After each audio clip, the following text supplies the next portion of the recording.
علی بن موفق رحمۃ اللہ علیہ فرماتے ہیں ایک سال جب میں حج کو پہنچا تو عرفے کے میدان میں مجھے آنکھ لگی. میں پیٹھ سیدھی کرنے کے لیے سستانے کے لیے لیٹا تو مجھے آنکھ لگی تو میں نے خواب میں دیکھا کہ دو فرشتے آئے ہیں. ایک فرشتہ دوسرے فرشتے سے مکالمہ کر رہا ہے اور یہ پوچھ رہا کہ تمہیں پتا ہے کہ اس سال کتنے حاجی آئے. دوسرے نے کہا کہ اس سال 6 لاکھ حاجی پہنچے ہیں. پھر اس کے بعد اس نے کہا کہ تمہیں پتا ہے کہ ان 6 لاکھ حاجیوں میں کتنوں کا حج قبول ہو رہا ہے. اس نے کہا مجھے کچھ پتا نہیں. تو کہا ان 6 لاکھ حاجیوں میں اللہ نے 6 کا حج قبول کرنے کا فیصلہ کیا. علی بن موفق رحمۃ اللہ کہتے ہیں میں گھبرا گیا اور اسی میں چیخ اٹھا اور میری آنکھ کھل گئی. اب میں حیران ہوں یا اللہ تیرے بندے معذور بھی ہیں, مجبور بھی ہیں, بوڑھے بھی ہیں, جوان اپنی جوانی کی تمناؤں کو لٹا کر آئے ہیں اور ہر ایک اپنی راحتوں کو نچوڑ کر آیا اور پھر یہ محروم ہو جائیں تو مولا یہ کہاں جائیں گے اور نہیں معلوم میرا نام بھی کن کے اندر ہے کہ میرے حج کا کیا ٹھکانہ ہوگا. اس حالت میں بے قرار اور بے چین رہا اور وقوف عرفے کے بعد جب مزدلفہ پہنچا تو یہ بے چینی میرے قلب کو اور بھی گویا نچوڑ رہی تھی اور میری طبیعت کو بے قرار کر رہی تھی. وہاں بھی میں اللہ سے مانگتا رہا یہاں تک کہ جب تھوڑی دیر کے لیے پھر وہ اپنی کمر سیدھی کرنے کے لیے لیٹا تو پھر مجھے آنکھ لگی تو میں کیا دیکھتا ہوں کہ پھر وہی دو فرشتے آسمان سے اترے اور میرے سامنے کھڑے ہیں. ایک دوسرے سے مکالمہ چل رہا, پوچھ رہے کہ کتنے آئے. اس نے پھر لا علمی کا اظہار کیا. اس پہلے فرشتے نے کہا کہ 6 لاکھ آئے. پھر اس نے پوچھا کہ تمہیں پتا ہے کہ اللہ نے کیا معاملہ کیا. تو اس نے کہا مجھے کچھ پتا نہیں. تو اس نے کہا کہ اللہ نے 6 کے حج کو قبول کیا. پھر فرمایا کہ باقی کے بارے میں تمہیں معلوم کہ اللہ نے کیا کیا. پھر اس فرشتے نے لا علمی کا اظہار کیا. پھر اس پہلے فرشتے نے کہا کہ اللہ نے اپنے کرم کا نظارہ دکھلا دیا اور یہ اعلان فرما دیا کہ ہر ایک حاجی کے پیچھے 1 لاکھ کا حج قبول کر لو. تو ان 6 حاجیوں کے طفیل 6 لاکھ کا حج قبول کر لیا گیا. تو وہ تو کریم ہے, ان کی کریمانہ شان ہے, وہ کسی کو محروم نہیں کریں گے. ہر آنے والے پہ کرم کی چادر اڑائیں گے, ستاری کا معاملہ کریں گے اور اپنی شان بے نیازی کے خزانوں سے عطا فرمائیں گے. لیکن ہم اس کی حفاظت کرنے والے بنے کہ حج ڈوبنے نہ پائے, یہ حج کا بے موقع تذکرہ نہ آ جائے. اب بقول ہمارے ایک بزرگ کے ایک صاحب آئے اور ان سے انہوں نے پوچھا بھائی آپ کا نام کیا؟ کہا میرا نام حاجی نور الدین. اب جب نام پوچھتے ہیں تو عام طور سے وہ ہوتا کہ دوسرا بھی پوچھتا آپ کا نام کیا؟ انہوں نے کہا میرا نام نمازی کریم الدین. اب انہوں نے کہا بھائی یہ کیا کہہ رہے ہیں؟ تو کہہ رہے بھیا زندگی میں 1 مرتبہ فرض ادا کیے تو تم حاجی بن گئے. میں روزانہ 5 مرتبہ نماز پڑھوں تو کیا میں نمازی نہیں لگا سکتا اپنے نام کے ساتھ؟ تو کہا کہ یہ اللہ کے لیے کر رہے, بندوں کے لیے تھوڑی کر رہے. اگر کوئی دوسرا محبت سے کہہ دے تو ایک طرف شکر کا بھی جذبہ ہو, ایک طرف اپنی زندگی کی حفاظت کا بھی جذبہ ہو. اے اللہ اسے کبر سے بچا, اسے ریا سے بچا, اسے دکھاوے سے بچا. لوگ مجھے یہ کہہ رہے ہیں میں ایسا بنا نہیں, آپ نے فریضے کے ادا کرنے کی توفیق دے دی. یہ جذبہ حاجی کے اندر کا بنا رہے موت تک اور وہ اپنے اعمال کی حفاظت کرتا رہے. تو اس طرح آدمی اپنے اوقات کو گزارے اور زمزم پر بھی دعاؤں کا اہتمام کرے.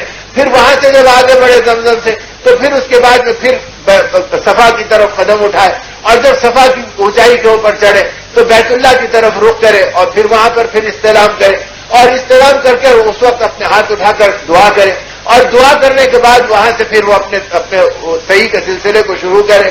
پہلی چکر صفا سے لے کے مروا تک کی ہوگی, دوسری چکر مروا سے لے کے صفا تک کی ہوگی. اس طرح 7 چکروں کا کرنا.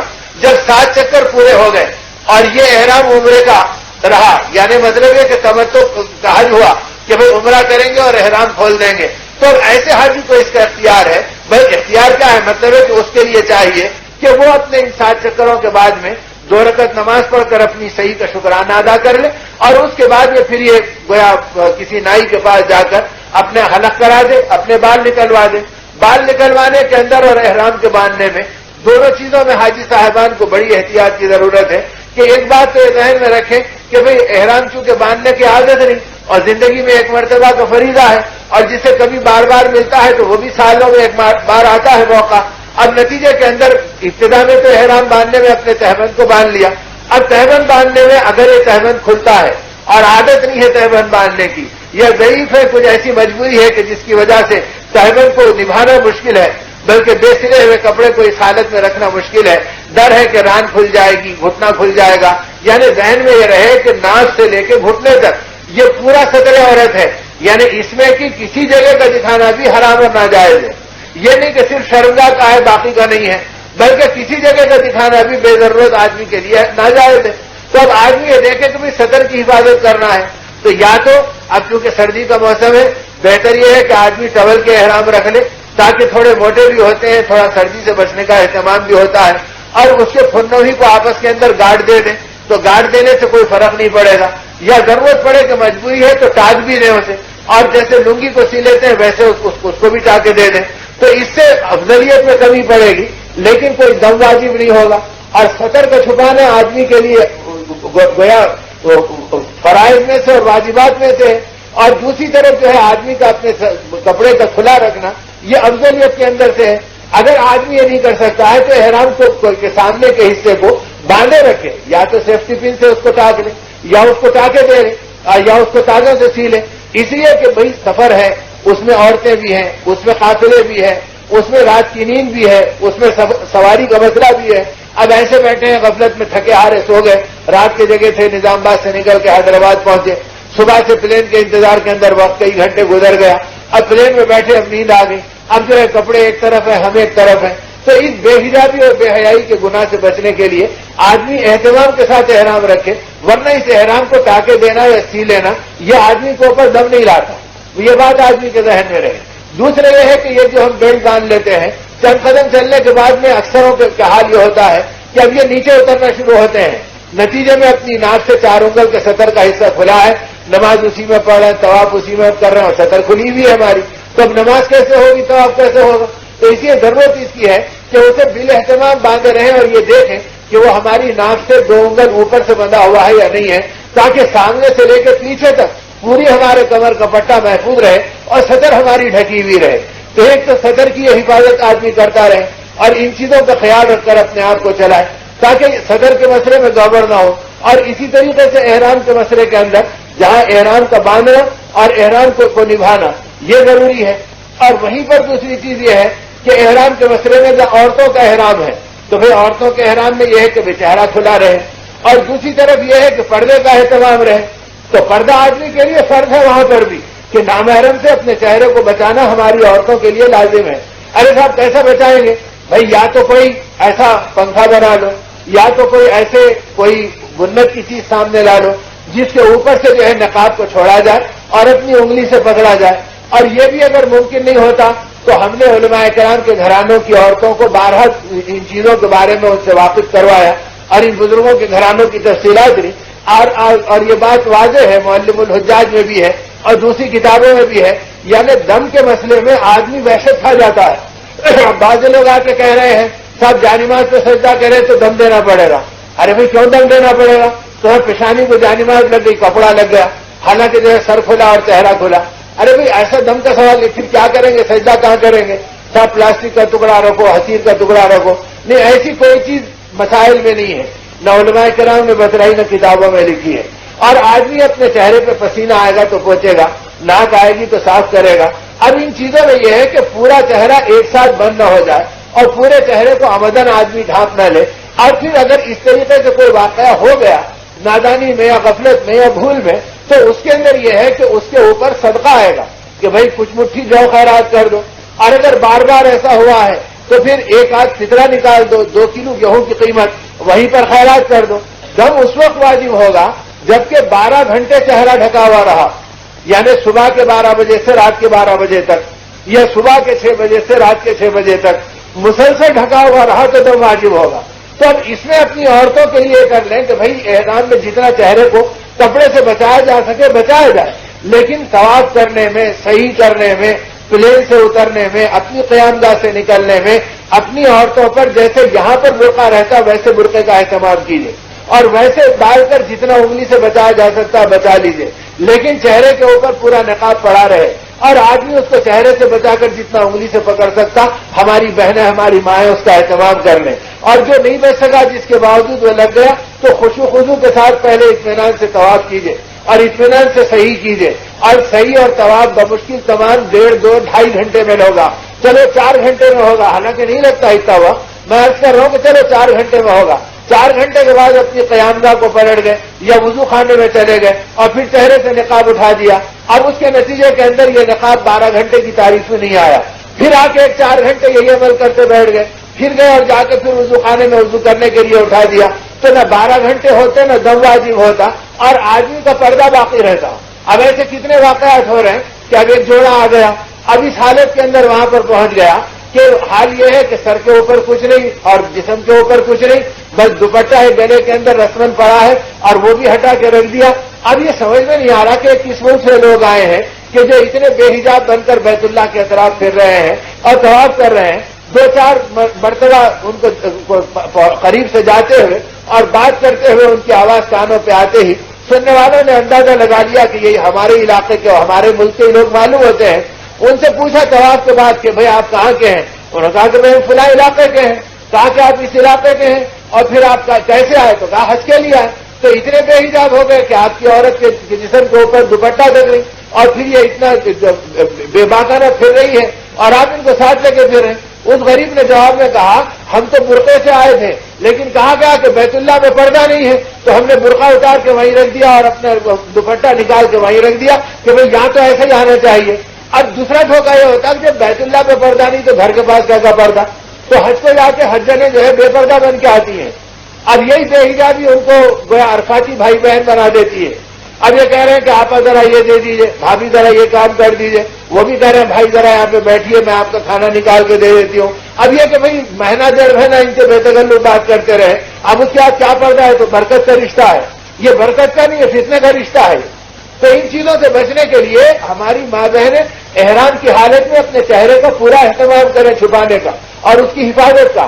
اگر چہرے کو لگے بغیر چھپا سکتے ہیں تو ویسے چھپائیں. اور اگر لگتا ہے تو گھبرانے کی یہ بات نہیں کہ بھائی لگ جائے تو دم واجب ہو گیا. نہیں، دم کا مسئلہ نہیں ہوا. بعد میں آپ 1-2 کلو گیہوں کا ایک فدیہ دے دیجئے اور ایک فطرہ خیرات کر دیجئے، وہ اس کا بدل ہو جائے گا اور اس کے اندر کی کمی کوتاہی کا کفارہ بن جائے گا. اور اصل یہ ہے کہ اپنی حفاظت کے اہتمام کے ساتھ وقت کو گزارا جائے. اور پھر بالخصوص عورتوں کے لیے تو رات میں طواف کرنا اسی لیے رکھا گیا. اب وہاں تو رات دن برابر ہو گئی، اس لیے کہ رات میں بھی اتنی روشنی ہو گئی اور اتنا ازدحام ہو گیا اور مردوں اور عورتوں کا اتنا اختلاط ہو گیا. تو اپنے پردے اور اپنے حیا اور اپنے حجاب کی ضرورت ہے کہ آدمی اس کی حفاظت کے ساتھ اپنے اوقات کو گزارے. اور پھر اس کے بعد میں جب صحیح ہو گئی اور اس کے بعد حلق کا مسئلہ آ گیا تو میں عرض کر رہا تھا کہ ایک احرام کا مسئلہ ہے جس میں آدمی اپنے سطر کی بھی حفاظت کرے، اپنے ناچ کے اوپر سے اس کے باندھنے کی بھی حفاظت کرے اور عورتیں اپنے احرام کی حفاظت کرے. اور دوسرے مردوں کے لیے جب حلق کا مسئلہ آیا تو اس حلق کے مسئلے کے اندر اب اکثر یہ ہوتا ہے کہ دنیا کو دیکھ رہے ہیں جیسے میں نے شروع میں کہا کہ اب ننگے سر بے باک نمازوں کا پڑھنا، مسجدوں میں آنا، دیندار محفلوں میں بیٹھنا اب عام ہو گیا.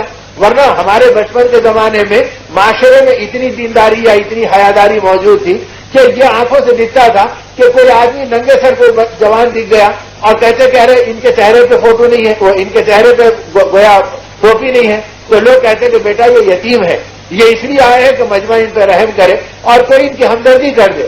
تو یتیموں کی علامت ہوتی تھی کہ وہ ننگے سر رہتے تھے اور اسی لیے وہ ان حدیث کا انتباہ بھی اپنے خیالوں میں کر لیتے تھے کہ بھئی جو یتیم کے سر پہ ہاتھ رکھے گا تو اسے سر پہ ہاتھ رکھنے کے بقدر بالوں کی نیکیاں مل جائیں گی. تو مطلب یہ تھا کہ اس کی سرپرستی کرو، اس کی ضرورت پوری کرو، اس کی کفالت کرو تاکہ یتیموں کی خیر خبر لینے کا اجر تمہیں ملے. تو وہ یتیم اپنی یتیمی کی علامت بتانے کے لیے کہ ہم بے آسرا ہو گئے اور باپ کا سایہ ہمارے سر سے اڑ گیا، وہ اپنے سر کو کھلا رکھ کر لوگوں کے درمیان میں آتے تھے. سوال کرنے سے حجاب ہوتا تھا، چہروں کو دیکھ کر سر کو دیکھ کر اندازہ ہوتا تھا کہ یہ یتیم ہے. لیکن آج قیامت یہ ہو گئی کہ اچھا خاصا نمازی اپنے دین کو یتیم بنا رہا ہے اور نبی کے اعمال کو یتیم کر رہا ہے اور اس پہ اس کی دلیل یہ کہہ رہے صاحب کہاں سے لایا آپ کے صاحب سر پہ ٹوپی ہونا ضروری ہے. ارے بیت الخلاء میں ننگے سر جانا جو فقہاء نے مکروہ لکھا تو کیا اللہ کے گھر میں کھلے سر آنے کے تو اس کو پسند کیا جائے گا اور اللہ کے سامنے کھلے سر کھڑے رہنے کو پسند کیا جائے گا؟ تو اب یہ ساری چیزیں جیسے عام ہو گئی ویسی وہاں پر حرم شریف کے اندر جب آدمی عمرے یا حج کی تکمیل کرتا ہے تو اس موقع کے اوپر بالوں کی محبت اللہ کی محبت سے زیادہ ہو گئی. ارے صاحب بال منڈا ہے تو اب جانے کے بعد شادی ہے، جانے کے بعد لوگوں سے ملنا ہے، اب پورا سر منڈانا کیا ضروری ہے؟ اب کیا کریں؟ ارے بھائی حلق کرانا اور قصر کرانا، بال منڈانا یا کتروانا؟ تو کتروانے کی گنجائش ان لوگوں کے لیے ہے جن کے سروں کے اوپر دائمی زلف موجود ہے اور وہ زلف اتنے بڑے ہیں کہ اگر ایک انگلی کے پورے سے زیادہ یعنی ایک انگل سے زیادہ پورے سر کے بال نکالے جائیں تو پھر بھی ان کے بالوں میں فرق نہیں پڑے گا. تو ایسے آدمی کے لیے قصر کی گنجائش ہے. اور جس کے بال پہلے سے ہی بگڑے ہوئے ہو کہ وہ بال جو ہے گویا نصرانی بال ہو، انگریزی بال ہو کہ پیچھے چھوٹے ہیں، قد کے پاس چھوٹے ہیں، سامنے چھوٹے ہیں، بیچ میں کچھ بڑے ہو گئے، ادھر چھوٹے ہیں. اب یہ بے ترتیب بال، اب اس کے اندر سے 1/4 کیا نکالے گا؟ اب نتیجے میں وہاں پر لوگ کھڑے ہوئے قینچی لے کے عمرہ اب وہ یہ کہتے ہیں صاحب ہم آپ کا عمرہ اتروا دے رہے ہیں. اب کیا اتروا دے رہے ہیں؟ 2 بال ادھر کے نکالے, 4 بال ادھر کے نکالے, 2 بال سر پہ سے نکال دیے قینچی سے, اور وہ 2-4 ریال لے کے رکھ لیے. یہ بھی حاجی خوش ہو گیا, ارے اتنی بڑی کیوں میں جانا اور وہاں جا کے اپنے بالوں کو منڈانا, چلو میرا کام تو یہی بن گیا. کام بنا نہیں, کام بگڑ گیا. اب یہ حج کا معاملہ اس کا ٹیڑھا ہو گیا. اب یہ بات ذہن میں رہے کہ اگر اس طریقے سے اس نے بے ترتیب بال نکالے تو بال نکالنے کے نتیجے میں اس کا احرام نہیں کھلے گا. اب اگر یہ اپنے احرام کو کھول دیا اور اپنے عام لباس میں آ گیا تو احرام تو نام ہے نیت کا اور تلبیہ کا, یہ تو احرام کا لباس ہے, یہ لباس احرام ہے, تو لباس احرام تو ختم ہو گیا, لیکن یہ بھی محرم رہا, یہ احرام سے نہیں نکلا. اب یہ جو کام احرام کے خلاف سے کرے گا وہ دم اس کے اوپر زندگی بھر آگے بڑھتے چلے جائیں گے. اب یہ گناہوں کا پوٹلا اپنے اوپر لا دے گا, نیکی کے بجائے یہ محروم ہو جائے گا. اس لیے حاجی صاحبان کے لیے ضروری ہے کہ بھئی آدمی خوشی خوشی اپنے سر کا حلق کرا دے اور اپنے بال منڈوا دے. نبی رحمت صلی اللہ علیہ وسلم نے 3 مرتبہ دعا دی ان لوگوں کے لیے جو محلقین ہیں, جنہوں نے اپنے سر کو منڈوایا ہے اور اس طرح لگوایا ہے. اور ایک بار آپ نے فرمایا کہ اللہ پاک مقصرین کے ساتھ بھی رحم کا معاملہ فرمائے, تو گویا مقصرین کے بال کٹوانے والوں کے لیے ایک بار آپ نے دعا دی, وہ بھی وہ جو شرعی بنیادوں کے اوپر کرتے ہیں, وہ نہیں کہ جو جیسے جی چاہے کرتے ہیں. اور آج قیامت یہ ہے کہ حج کے میدان میں بھی ہم جو کہہ رہے ہیں کہ صاحب ہم دعا کر رہے ہیں کام نہیں بنا, ہم نماز پڑھ رہے ہیں کام نہیں بنا, آخر الحمیہ ہماری کب سنیں گے؟ کیا الحمیہ نعوذ باللہ ہماری سنتے نہیں سنتے؟ اب گلے شکوے اور بے اعتمادی اور کفر کے کلمات مسلمان کی زبان سے نکل رہے ہیں. کیوں؟ اس لیے کہ اسلام پہ چلنے کا مزاج نہیں رہا, تو اللہ کو ہم نے پہچانا ہی نہیں. اگر اللہ کو پہچانتے تو یہ بات نہیں ہوتی. حدیث پاک کے اندر تو اللہ پاک نے یہ شاہانہ اعلان فرما دیا, اور آج ہماری زندگی کا حال یہ ہو گیا کہ نعوذ باللہ اللہ ہمارے پابند ہے, ہم اللہ کے پابند نہیں ہیں.